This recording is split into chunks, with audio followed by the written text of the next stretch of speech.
fait le pays loudunais et Touarset, pour le coup, c'est le territoire de contractualisation. Nous sommes deux petits territoires au nord de la grande région Nouvelle-Aquitaine, puisque juste à côté, derrière, c'est Saumur, en fait, aussi bien pour Thouars que pour Loudun.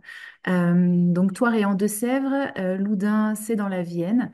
Voilà, donc c'est deux petits collectivité, puisque Loudun, c'est 25 000 habitants et puis Thouars, 36 000. Donc voilà, c'est des petits territoires ruraux, mais sur lesquels on a travaillé sur le bien-être de nos équipes pour travailler différemment et repenser nos organisations de travail pour être bien, mais aussi être plus performant et tout ça. Donc, l'idée, c'est que je vous déroule un peu tout le processus de réflexion, parce que ça date pas d'hier. Ça a commencé en 2021 avec une première réflexion. Donc, on vient juste de sortir du Covid. L'idée, c'était un peu de se dire, maintenant, qu'est-ce qu'on fait? Comment va évoluer le tourisme? Et on a lancé une enquête auprès de nos habitants prestataires et OT pour voir un petit peu comment était perçu l'office de tourisme aujourd'hui à Loudun vis-à-vis de ces usagers-là. Donc l'enquête a été assez bien remplie. Donc on avait de très bons résultats avec tourisme de proximité, du tourisme vert, tourisme personnalisé. Bon, c'est très bien, on avait cette matière-là, mais après, un peu tout seul, on ne savait pas trop comment l'exploiter. Donc on a fait appel à la Mona et à la coopérative des tiers-lieux Nouvelle-Aquitaine, dont Fabien nous a accompagnés pour définir un petit peu cette étude d'usage, pour repenser comment on pouvait imaginer cet office demain. Donc, ça a duré à peu près une année sur lesquelles on a rassemblé en différents ateliers aussi bien habitants, prestataires, élus, commerçants que les équipes de l'office pour voir un petit peu cette vision à long terme et comment on pouvait nous matérialiser cet office plus tard. Donc là, on avait sur cette première étape posé cette première réflexion sur ce futur OT et fait des premiers constats. Mais on était plus sur des espaces, sur des éléments bâtis. Et moi, je voulais pousser un petit peu l'outil un peu plus loin parce que c'est bien beau d'avoir un bâtiment nouvelle génération, comme vous pouvez l'appeler comme vous voulez, mais si l'organisation en elle-même, elle suivait pas. Donc, je voulais vraiment, moi, qu'on puisse co-construire cet office de tourisme ensemble, aussi bien avec l'équipe qu'avec les élus et les équipes de la Comcom. Donc, le projet, il allait beaucoup plus loin. Donc, là-dessus, j'ai suivi le parcours Entracte que propose la Mona. Donc, Entracte, c'est quoi? C'était un parcours d'une année où la position du manager est totalement remise en cause. Ça a été un gros travail sur soi avant de pouvoir le partager avec les équipes. Je sais que ça a frustré beaucoup, moi, euh, mon équipe parce que je ne leur communiquais pas au jour le jour ce qui se passait durant cette formation, cet accompagnement, enfin, même cette psychothérapie, clairement. Et il m'a fallu, moi, vraiment d'arriver au bout du parcours Entracte avant de pouvoir commencer à mettre en place des choses avec mon équipe. Et Entracte, c'est vraiment de poser ce manager, mais en travaillant sur la qualité de vie et les conditions de travail. Alors, la qualité de vie et les conditions de travail, c'est pas juste une corbeille de fruits, un baby-foot en salle de pause. C'est pas ça, ça va au-delà de ces temps conviviaux. Mais c'est également travailler sur l'organisation du service, l'organisation des réunions, c'est les plans de carrière, c'est également tous les documents officiels comme les documents uniques, c'est les entretiens annuels, c'est aussi des temps conviviaux, c'est aussi la santé mentale, la santé physique. Donc en fait, c'est vraiment de repenser un petit peu tout ça et de voir comment moi, en tant que manager, je peux impliquer un peu plus les équipes dedans et voir comment on peut trouver un juste équilibre entre vie pro et vie perso et faire en sorte que tout le monde aille bien, que l'écosystème s'en porte bien et que ça puisse se voir après sur les résultats. Donc ce parcours, voilà, mon intention, c'était vraiment de co-construire cet office de tourisme et d'y inclure voilà, la QVCT dans le quotidien. Et derrière, donc au bout de cette année de formation, enfin, j'ai commencé à l'impulser auprès de l'équipe. Donc c'est assez frais, hein, ça date de 2024. Donc en 2024, on a fait notre premier séminaire d'équipe à l'issue des vacances de Noël, où là j'ai pu enfin décanter ce qui s'était passé sur l'année. Parce que entre le mois quand j'ai commencé au mois de mars 2023 et mon mois en décembre 2023, c'était plus la même personne. Donc il a fallu quand même que je prenne du recul là-dessus, que j'accepte tout ce qui s'était passé et comment ma vision du travail avait évolué. Et ça avait été partagé avec ma DGS et puis ma présidente d'office, où elle, je leur faisais des points assez réguliers sur ce qui se passait pendant ce parcours-là. Donc, une fois que c'était assez mûr pour moi, j'ai pu le partager auprès de mes équipes. Donc, on a fait un premier séminaire. Alors, autant vous dire que sur la communauté de communes, ce genre de séminaire n'a jamais été réalisé par aucun service parce que clairement, on était donc chez un de nos prestataires touristiques, mais on a pu également faire du temps de cohésion en fabriquant une bière d'équipe. Donc, il faut savoir que la collectivité nous a financé un temps de cohésion d'équipe pour aller fabriquer notre propre bière d'équipe. Et alors ça, quand le président avait signé le bon de commande, j'y croyais pas. Mais c'était déjà un premier pas, donc à se dire quand même que les élus s'ouvrent à ça et que la direction aussi. Donc cette journée-là, ça nous a vraiment permis, moi, de leur expliquer ce qui s'était passé pendant l'année et surtout de leur expliquer vers où je voulais aller avec eux dans cette co-construction, dans ce management partagé, dans cette façon de réfléchir ce nouvel office dans son organisation future. Donc, on a fait déjà un premier temps là-dessus et surtout aussi poser les bases de la QVCT parce que c'est quand même un beau mot, mais un mot que tout le monde ne définit pas de la même manière aussi derrière ou ne l'entend pas de la même façon. Donc, ça a été, voilà, déjà une première base, c'était de mettre une définition derrière ça et de savoir aujourd'hui vers où on allait. Donc, on a fait un peu un diagnostic de notre QVCT au sein de l'équipe sur cette journée qui nous a servi lors du deuxième séminaire.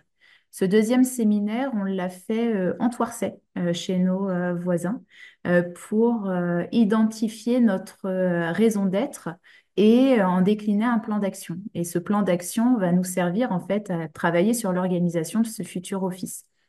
On s'est fait accompagner par la Mona sur l'écriture de cette raison d'être.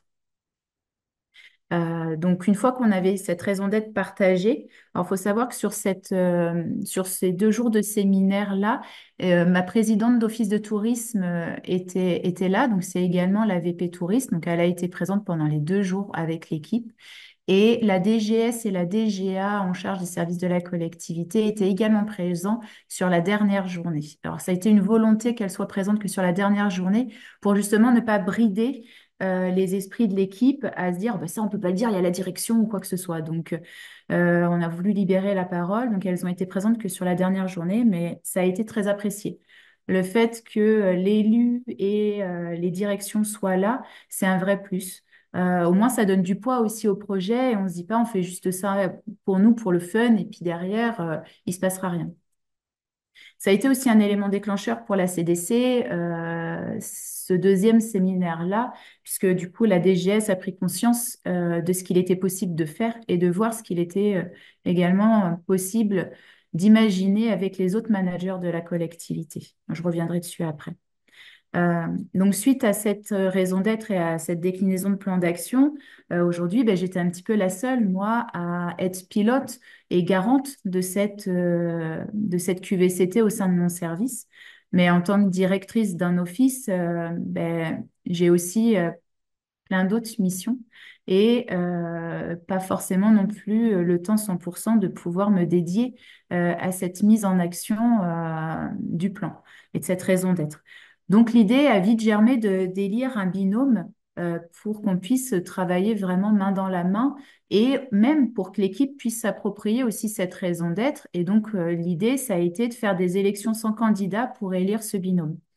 Élection sans candidat, c'est quand même une méthode que je ne connaissais pas, mais qui est très efficace. Ça permet vraiment d'élire les bonnes personnes, mais ça fait consensus tout de suite avec l'équipe, puisque c'est l'équipe qui élit les personnes.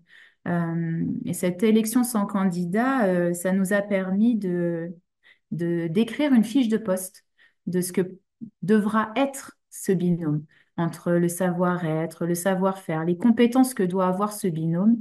Et suite à ça, chaque personne de l'équipe, en fonction de cette fiche de poste, mentionnait deux personnes. Et on justifiait pourquoi on avait choisi ces personnes en fonction de la fiche de poste qu'on avait définie avant. Et ce qui a permis au final enfin, ça a été très fluide, cette élection. Et les personnes qui ont été élues, forcément, elles avaient le droit aussi de refuser. Bon, ouais, ça a été accepté. Et maintenant, il y a un travail vraiment en binôme au sein de l'équipe. Le binôme se réunit tous les mois pour justement faire des propositions à l'équipe sur des choses qui relèvent du plan d'action. Dans notre plan d'action, un des gros points noirs qu'on avait au sein de l'équipe, c'était la communication et notamment des non-dits qui pouvaient de temps en temps sortir comme un effet bombe. L'idée, c'est qu'avant de pouvoir avancer sur ce plan d'action, c'était vraiment de reposer les bases de la communication au sein de l'équipe, sachant que nous, l'Office de tourisme, il est à la fois présent à l'OT à Loudun, mais également certaines équipes sont dans les bureaux à la communauté de communes et d'autres sont sur des bureaux sur le territoire. Donc, il y a différents postes. On ne se voit pas forcément tous les jours en face à face.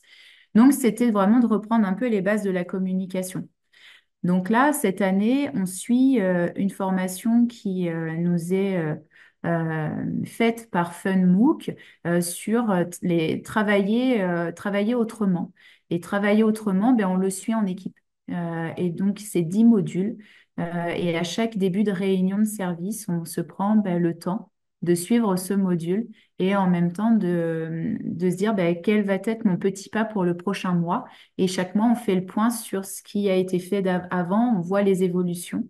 Et l'idée, c'est à la fin de 2025, je crois que je dois le mettre après, et à la fin 2025, c'est de se dire qu'on puisse refaire un séminaire d'équipe, mais pour travailler sur notre communication à nous. Maintenant qu'on a vu tous les biais cognitifs, qu'on a vu toutes les choses qu'il ne fallait pas faire pour communiquer ou les choses à faire en communiquant, après, c'est de trouver nous, notre façon à nous de communiquer avec tout ce qui s'est passé ici. On a mis également en place cette fameuse boîte des non-dits, ou de manière anonyme, l'équipe vient y mettre de façon générale des choses qu'elles n'oseraient pas dire en face, mais qui peuvent bloquer au sein de l'équipe. Et pareil, on ouvre cette boîte des non-dits tous les mois. Alors, c'est pas sur les mêmes jours, mais tous les mois aussi, pour essayer de le traiter ensemble. Donc, il y a une problématique et on essaye de trouver une solution avec toute l'équipe et qui fasse également consensus. Donc, on reprend un petit peu le schéma de l'élection sans candidat où on vient questionner, bonifier jusqu'à ce qu'il y ait consensus pour toute l'équipe. Donc, voilà, nous, où on en est un peu aujourd'hui. Et il faut savoir que le Toircel, lui, a un an un petit peu de retard par rapport à nous, puisque l'équipe s'est pas formée au même moment entre le départ de direction et le nouveau directeur qui est arrivé en fin 2023. Donc, mon collègue de Toire, lui, s'est formé au parcours Entracte l'année dernière. Et l'idée, c'est de pouvoir lui aussi écrire sa raison d'être et son plan d'action en 2025 avec son équipe. Et l'idée, c'est qu'en 2026, une fois que nos deux équipes auront un peu pratiqué cette QVCT, puisque ça devient maintenant naturel au sein des équipes, ça émane plus de la direction. Maintenant, il y a des choses qui sont proposées dans les réunions, mais ça vient de l'équipe, même pas forcément du binôme. Donc, il y a vraiment eu une prise en main de cette QVCT par tout le monde. Et je sais qu'aujourd'hui, c'est un vrai plus, puisque sur les entretiens de fin d'année, ça a été vraiment révélateur où les personnes ont vu du mieux depuis qu'on a travaillé dessus. Donc, c'est un vrai plus. Et l'idée, c'est qu'en 2026, ben, on puisse infuser le territoire avec ça et travailler avec nos prestataires, surtout les gros prestataires qui ont des grosses équipes et qui pourraient être également moteurs. Parce qu'ils ont des politiques RSE et l'idée, c'est de voir un peu comment ils travaillent cette QVCT dans leur politique RSE et de voir comment nous, ben, on pourrait les accompagner pour améliorer en fait cet équilibre vie pro, vie perso au sein de leurs équipes. Et du coup, au niveau de la communauté de communes, donc, suite à notre séminaire où la direction a été présente, il faut savoir que, on a fait un grand pas. Nos élus ont souhaité, et notamment le président de la Comcom, a souhaité imaginer une réorganisation des services pour que la collectivité soit fermée le vendredi. Il souhaitait qu'on réfléchisse vraiment à l'échelle de tous les services à une solution pour répondre aux quatre enjeux que je vous ai mis là, à savoir limiter les déplacements domicile-travail, contribuer à la sobriété énergétique des bâtiments, mieux concilier vie pro et vie perso et optimiser l'organisation du travail tout en poursuivant l'amélioration de la qualité du service public. Et donc, c'est vrai qu'en fermant le bâtiment une journée de plus par semaine accolée au week-end, ça permet de faire des économies d'énergie au niveau du bâtiment, puisque sur 3 jours, il n'est pas chauffé ni climatisé. Mais ça a demandé de réorganiser l'intégralité des services, puisque depuis le 1er janvier 2025, la communauté de communes est fermée le vendredi au public. Alors, qui dit fermé le vendredi au public, mais ça veut dire que tout le monde ne travaille pas forcément. Donc, certaines équipes vont être en sous-effectif, d'autres vont télétravailler, d'autres vont être en week-end de 3 jours. Donc, ça repense totalement les notions de service, d'urgence, d'astreinte. Donc, il a fallu repenser un petit peu aussi tout ça, définir ce que c'est réellement qu'une urgence. Comment est-ce qu'on fait confiance à nos collègues? Parce que maintenant, on a eu le choix de travailler soit sur 4 jours, 4 jours et demi ou 5 jours, mais en imposant le télétravail le vendredi.